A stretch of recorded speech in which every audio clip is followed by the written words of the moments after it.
Hello everyone, कैसे हैं आप सब। जैसा कि आप सबको पता ही है, मैंने 75 हार्ड डेज चैलेंज स्टार्ट किया हुआ है। तो उसका आज डे 5 है। पर डे 5 से पहले मैं आपके साथ अपने डे 4 में मैंने क्या क्या कंप्लीट कर लिया वो शेयर करने चाहती हूँ। तो जैसा कि मैंने अप्रॉक्स 80% अपना टारगेट कंप्लीट कर लिया था। वैसे तो मैं अपना टारगेट अब थोड़ा ज़्यादा ही बनाती हूँ, जिससे मैं कम से कम उसे 80 to 90% कंप्लीट करने की कोशिश तो करूँ। तो मैं बताती हूँ मैंने क्या क्या कर लिया। मैंने जैसे कि बोला था 150 से 120 वोकैब और ईडियम्स जो करने थे वो मैंने पढ़ लिए थे। और फिर प्रोनाउन के 2 लेक्चर थे, पर मैंने ओनली लेक्चर 4 ही कंप्लीट कर पाया क्योंकि वो खुद ही 1.5 घंटे का था। सेक्शन और मॉक भी मैंने इंग्लिश का दे दिया था, बट जब मैं एडिटोरियल करने वाली थी तो गेस्ट आ गए थे, तो उनकी चाय पे पानी बनाने लगी थी, तो मैं एडिटोरियल कल नहीं कर पाई थी। तो मैं अपना सेक्शन और मॉक का स्कोर शेयर करती हूँ आपसे। तक ओपन हो रहा है, तब तक मैं आगे चलती हूँ। एंशिएंट हिस्ट्री में मैंने महाजनपद, मगधा और मौर्य कर लिए थे।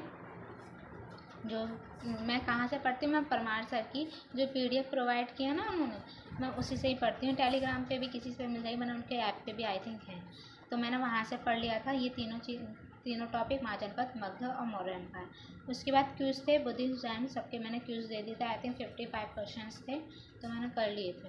ये भी मैंने कर लिया था। परसेंटेज का मैंने 2 तो नहीं पर 1 लेक्चर कर पाया था। दोपहर में गर्मी बहुत हो रही थी गर्मी लगी तो मुझसे से नहीं हो रहा था। फिर मैं AC वाले रूम में गई, AC वाले रूम में गई तो मुझे नींद आने लगी, तो मैं सो गई थी, तो मैं नहीं कर पाई थी परसेंटेज के 2 लेक्चर, 1 ही कर पाई थी बेसिकली। सेक्शनल मॉक मैंने मैथ का दे दिया था। एनालॉजी के क्यूज़ अभी मैं आपके साथ शेयर करूँगी कि मैंने कितना स्कोर है। ये जैसे कि आप सब देख सकते हैं, ये सब मैंने जैसे कि देख सकते हैं आप, ये सब 22 के ही मेरे सारे क्यूज़ हैं। मैं अभी आपके साथ इन सब का स्कोर करती हूँ। ये 20 के हैं क्योंकि 21 में मैंने कोई सेक्शन मूव नहीं दिया था अपने टारगेट में। तो मैं सबसे पहले आपके साथ अपने इंग्लिश का स्कोर शेयर करती हूँ। इंग्लिश में मेरे स्कोर 45 थे आउट ऑफ 50 और मेरी रैंक आई थिंक 95,000 में से 414 थी। परसेंटाइल मेरी 95 थी और एक्यूरेसी में 92 है। 2 क्वेश्चंस मेरे गलत चले गए थे, बाकी और कौन से गए थे, एक मेरा क्लोज टेस्ट में रॉन्ग हुआ था और एक मेरा इसमें मतलब करेक्ट वाला बताना था, तो वो नहीं हो पाया था। तो ये तो मेरा इंग्लिश का था। अब मैं आपके साथ, जैसा कि मैंने अभी बोला कि मैंने सेक्शनल मॉक मैथ का दिया था, मैथ में मुझे लगता है वो इजी शिफ्ट का था। एक मिनट, ये रहा मैथ में मेरे 50 आउट ऑफ 50 थे, मुझे इजी शिफ्ट लगी। परसेंटाइल मेरे 50 आउट ऑफ 50 है, तो परसेंटाइल भी 100% थे और एक्यूरेसी मेरी 100% है, तो ये तो मेरे को ईजी लगा था, सही था। और फिर एनालॉजी के क्यूज़ मैंने बोला था कि कहीं से भी कर सकते हैं आप, चाहे RB के ऐप से करें या फिर टेक्स्ट बुक से, कहीं से भी कर लीजिए। तो मैंने टेक्स्ट बुक से एनालॉजी के क्यूज़ दिए थे, 2 दिए थे। मुझे लेटर बेस्ड और नंबर बेस्ड ही एनालॉजी थोड़ी टफ लगती है।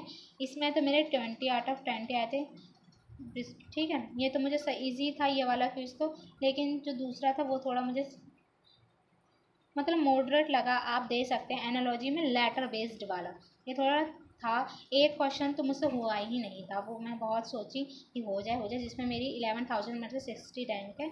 और मैं बताती हूँ मेरे से कौन सा नहीं हुआ था, आप भी एक बार ट्राई कर सकते। ये वाला मैंने इसमें देख सकते 3 मिनट दिए हैं, लेकिन मेरे से हुआ ही नहीं क्योंकि इसका पैटर्न कुछ इस टाइप था। पहले अपोजिट करना था, फिर 1 2 प्लस 3 ये सब ऐड करते हैं। तो ये तो मेरे एनालॉजी का सेक्शन ऑफ रीजनिंग का था। कैलकुलेशन प्रैक्टिस भी मैंने कर ली थी। कैलकुलेशन प्रैक्टिस में आप सब क्या करते हैं, मैं पहले सारे टेबल्स स्क्वायर वगैरह रिवाइज कर लेती हूँ। उसके बाद जो ऐप हैं, चाहे वो मैथ प्रैक्टिस, तो बहुत सारे ऐप हैं और एक PDF भी है मेरे पास। अभी तो फिलहाल मैं PDF से नहीं कर रही क्योंकि अभी मैं ऐप से ही कर रही हूँ। तो मैंने कैलकुलेशन प्रैक्टिस भी कर ली थी, टाइपिंग प्रैक्टिस भी कर ली थी, जिसमें मेरी आई थी 38 आई थी, मुझे ज़्यादा याद नहीं टाइपिंग स्पीड मेरी। और नेशनल पार्क भी मैंने कर ली थी। तो मैं 2 ही चीज़ें नहीं कर पाई थी, एक तो एडिटोरियल और मैथ का मैं 2 लेक्चर की जगह 1 ही लेक्चर पे परसेंटेज। इस वीक मैं आई थिंक सैटरडे तक परसेंटेज चैप्टर कंप्लीट कर लूँगी। फिर आते हैं हम अब डे 5 पर। डे 5 पे आज मुझे 200 से लेकर 250 तक वोकैब इडियम्स करनी है ब्लैक बुक से। और फ्रेजल वर्ब जैसे कि मैंने बताया ही, मैं नोट से करूँगी, तो वो है, तो मैं नोट से फ्रेजल वर्ब कर लूँगी। एडिटोरियल करूँगी क्योंकि कल मैं कर नहीं पाई थी। और प्रोनाउन के मैं बोलती तो हूँ कि मैं 2 लेक्चर ले लूँगी, लेकिन लेक्चर नहीं हो पाता, फिर भी मैं लिख लेती हूँ। 5 से 6 मैं ट्राई करूँगी लेने की, क्योंकि प्रोनाउन जो मैं प्रोनाउन चैप्टर अमन वर्सेस सर से कर रही हूँ ना, वो उन्होंने खुद बताया प्रोनाउन चैप्टर बहुत बड़ा है, उसमें खुद 11 लेक्चर्स है, उसके बाद बाकी सारे चैप्टर्स को इतने लेक्चर्स नहीं है। और जो अब मैं पहुँची हूँ उस पर कौन सा टॉपिक होता है, रिफ्लेक्सिव प्रोनाउन और इम्फेटिक तो मैंने कर लिया, उसके बाद पता नहीं कौन से हैं, याद नहीं आ रहा, कल ही तो पढ़ा था। तो वो अब जो लेक्चर हैं वो सर ने बोला 2-2 बार लेने को, क्योंकि वो टफ़ हैं, मतलब वो बच्चों को समझने में प्रॉब्लम होती, तो मैं हो सकता है मैं एक ही लेक्चर ले पाऊँ, वरना मैं 2 भी ले लूँ, पता नहीं, वो डिपेंड करता है मुझे टाइम मिला तो। उसके बाद एंशिएंट हिस्ट्री में मैं संगम एज, गुप्ता और चालुक्य, ये तीनों कवर करने की कोशिश करूँगी। वैसे थोड़ा ज़्यादा हो गया लेकिन तो कर लूँगी, देखती हूँ। और टाइगर रिजर्व करूँगी आज मैं स्टैटिक जीके में। सेक्शन ऑफ मैथ का दूँगी मैं, और क्विज़ में एंशिएंट हिस्ट्री के क्विज़ दूँगी मैं। क्विज़ मैं आपको बता देती हूँ मैं कहाँ से देती हूँ। एक तो टेक्स्ट बुक से आप कर ही सकते हैं टेस्ट, आप चाहें तो परमार सर के ऐप से ही, परमार सर है, ये क्विज़ वाला ही पे है, इसमें से भी आप क्विज़ दे सकते हैं, वरना RBE का ऐप है, वहाँ से भी क्विज़ दे सकते हैं, कहीं से भी क्विज़ दे। और मैंने कल जो क्विज़ दिया था वो भी मैं आपको दिखा देती हूँ, कब तक ओपन हो रहा है, तो आप कहीं से भी क्विज़ दे सकते हैं। एंशिएंट हिस्ट्री के दूँगी और सेक्शन ऑफ मॉक दूँगी मैं रीजनिंग का, और एनालॉजी के क्विज़ मैं टेक्स्ट बुक से दूँगी, अभी मैं बता दूँगी। ये जैसे कि देख सकते हैं, ये मैंने दिया था कल, क्या कहते हैं, इस टेलीग्राम पे एक ग्रुप है, मैंने वहाँ से दिया था। इसमें अच्छे तो थे क्वेश्चंस, लेकिन जो हमने पढ़े नहीं है ना, मतलब अगर SSC कहीं बाहर से ही पूछे ना तो वो भी इसमें हैंगे, तो मैं ज़्यादा तो मेरे रॉन्ग ही, मतलब मुझे कुछ तो पता ही नहीं था कि कौन सा सही है कौन सा गलत, लेकिन फिर भी अच्छा था। अगर कभी बाहर से पूछे तो आप यहाँ से दे सकते हैं, मैं बता दूँगी कहाँ से मैंने किया था। क्योंकि एनालॉजी क्वेश्चंस में टेक्स्ट बुक से दूँगी, अभी दिखाती हूँ मैंने, वेट, देख सकते हैं आप। मैं कभी रीअटेम्प्ट नहीं करती, मैं तो होता है मतलब। हाँ, रीजनिंग का तो मैं शेयर करना भूल ही गई, मैं रीजनिंग का शेयर करती हूँ आपके साथ। रीजनिंग में रीजनिंग में मैंने जो दिया है उसमें मेरे पे एक कहावत सही बैठती है। जल्दी करने के चक्कर में मैंने 4 मिनट या 5 मिनट पहले रीजनिंग सबमिट करने की सोची थी, जिसमें मेरे गलत हो गए थे जल्दी के चक्कर में। ये रीजनिंग 42.5 आए थे, क्योंकि मैंने इसे 3 से 4 मिनट पहले सबमिट कर दिया था, लेकिन जल्दबाजी में मैंने काफ़ी 3 क्वेश्चंस गलत भी कर दिए थे, तो यही था।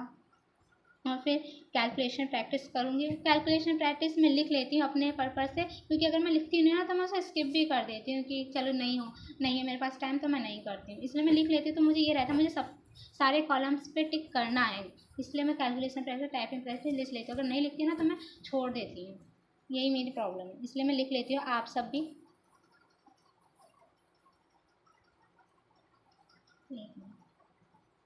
मैंने यहाँ से रीजनिंग, आप रीजनिंग वाला चेक कर सकते हैं। आप लिखेंगे ना सर्च में रीजनिंग फॉर SSC CGL तो आपको शो होने लगेगा।